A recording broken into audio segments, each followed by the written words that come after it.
Ok. Alors, ce soir, j'avais une idée, ça m'est venu tout à l'heure en bécane. Je me suis dit, un sujet qui peut être sympa pour nous hypnos, c'est est-ce qu'on est vraiment utile?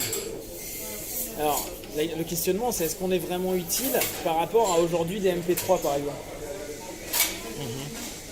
Parce que aujourd'hui, on est bien d'accord qu'on peut avoir des séances comme on nous a enseigné les protocoles. Or, on sait que les protocoles, en France, il y en a. Aux US, il y en a plein. C'est un truc de ouf. Hein. Tu as des bouquins de protocoles énormes. Qu'en France, c'est demandé, hein, les scripts, les protocoles, les routines. Et on peut dire, oui, mais c'est parce qu'on a besoin de prendre de l'expérience, etc. Pour s'upgrader, moi, je trouve ça cohérent qu'on puisse avoir besoin d'une aide pour se dire quelle démarche intellectuelle a été faite, ou quelle démarche métaphorique, ou quelle orientation technique a été proposée dans ce script-là, et après, avec l'expérience, je vais pouvoir arriver à ma manière. Mais ça reste quand même un basique de nos formations. Je vois, moi, sur la NGH, on a des scripts, je crois, arrêt du tabac, perte de poids, et on doit avoir 2, 3 ou 4 scripts. Et aux US, ils donnent souvent, je vous avais dit chez Banyan, on avait fait un truc de ouf, on avait l'induction, elle était constamment proposée sur un script qu'on devait le lire. Et c'était mot pour mot. L'induction, c'était du mot pour mot. Bon. Tu peux pas faire ta propre induction en fait. Non, celle qui exprimait Banyan, et pendant une semaine, on a fait ça, quoi. Tous les soirs, on avait une heure de pratique, c'est ce qu'il appelait pratique, et on lisait un protocole, un process. Bon, après, tu vas le connaître par cœur, ton process, mais bon, quand même, tu te dis, c'est assez intéressant. Et en reprenant Banyan, il avait écrit un bouquin avec, je ne sais plus trop, mais parce qu'ils se sont embrouillés après, mais avec Kine, de process, de ce qu'ils appellent des patterns, des patterns, donc des scénarios. Donc, on peut se dire, ok, ça fait partie de notre culture. Notre culture hypnotique dit, globalement, on met notre partenaire en transe, je rappelle, la base de l'hypnose, transe, induction, mise en transe, suggestion. Bon, parfois, suggestion, pas si simple que ça, peut être direct, indirect, mais là, ça nous donne un ensemble de suggestions qui s'enchaînent, avec un processus réfléchi logiquement par un thérapeute X ou Y, par rapport à une problématique.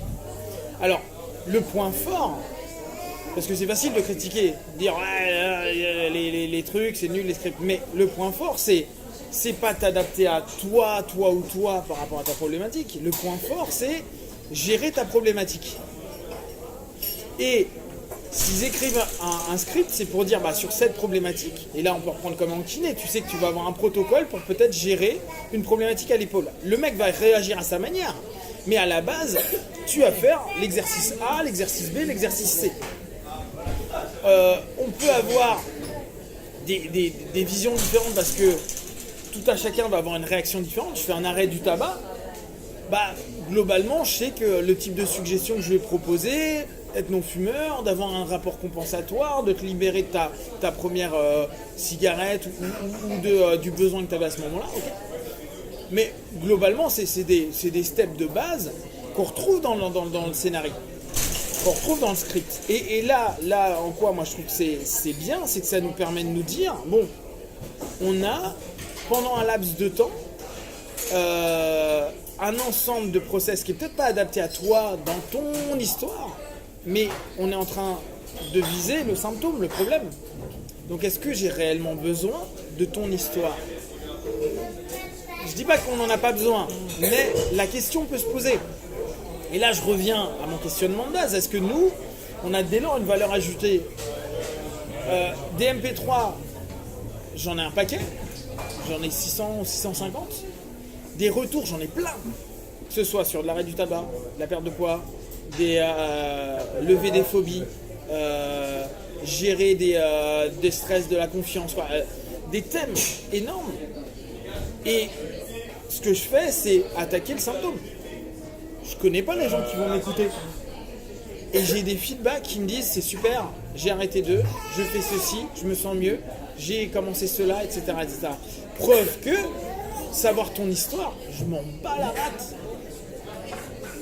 Et je sais bien que, moi le premier, je dis non, bah, attendez, les mecs, il faut quand même s'intéresser aux gars. Mais soyons factuels. C'est à l'aveugle, si vous avez déjà fait des séances à l'aveugle, tu sais pas ce qu'a le partenaire, tu proposes les process hypnotiques, PNL, pour certains EFT, EMDR, qu'importe le système. À l'aveugle, tu arrives à apaiser, voire retirer quelque chose. Donc on ne peut pas dire que c'est ma qualité d'écoute et ma compréhension de tes patterns qui ont fait le succès de ma session. Donc je repose ma question, est-ce que nous on est vraiment utile dans ce qu'on propose aujourd'hui, dans la forme hypnotique qu'on a? L'intérêt du script, c'est qu'il a été testé par des tas de personnes, validé ou invalidé, corrigé par certains, mais on a souvent un feedback sur X centaines, milliers de patients. Quand quelqu'un dit bah voilà, je vous fais une formation arrêt du tabac ou perte de poids ou lever une phobie, tout le monde n'aura pas un succès, mais il va y avoir un taux, un pourcentage de réussite.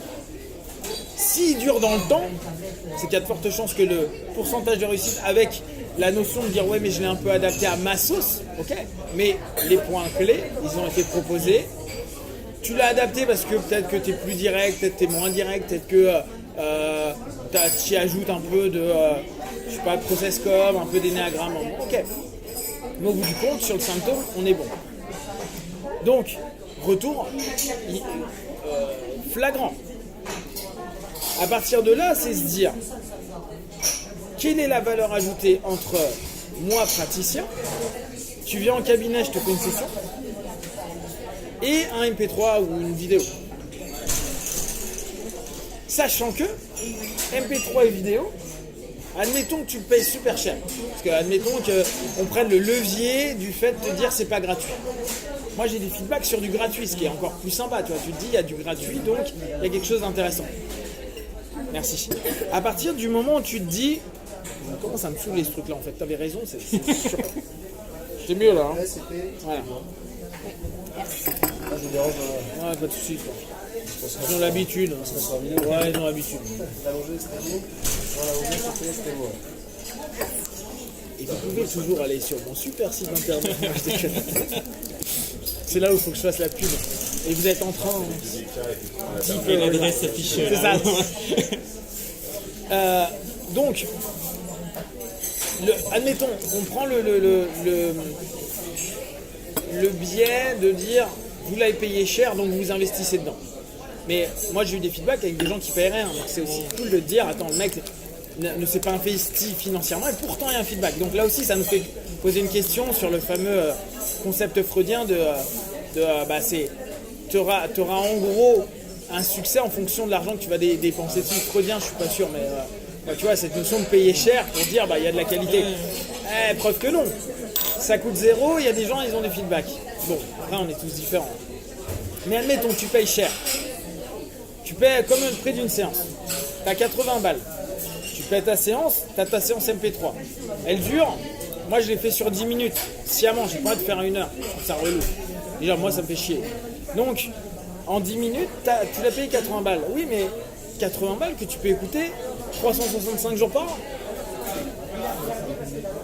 C'est quelque chose que tu vas pouvoir revoir de différentes façons. Réécouter, à chaque fois on le voit quand on arrête un MP3. Tout à l'heure tu parlais du fait que tu es revenu sur le mantra que je proposais, merci je suis.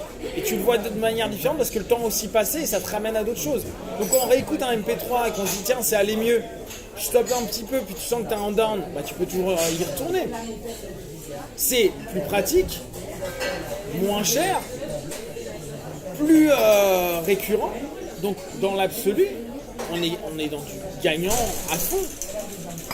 Donc je repose la question, quel est l'intérêt d'aller voir et dépenser 80 balles pour un praticien qui peut-être te donnera pas, parce que maintenant je sais qu'il y a des praticiens qui enregistrent au moment où ils font leur session, ce que je souhaite, mais parfois ils le font en payant plus cher. 10 € si tu veux le MP3. Why not? Après, tu auras payé 90 balles, tu auras fait un live et tu auras ce qu'il t'a dit ce jour-là. Donc peut-être un petit peu plus adapté à toi et ta problématique. Encore plus engageant. Alors plus engageant parce que tu t'es bougé, et puis un peu plus adapté parce que peut-être il t'aura posé des questions. Mais on reste toujours sur deux choses. Est-ce que je traite la personne Ou le symptôme. ou le symptôme? Or, les MP3, ils traitent le symptôme.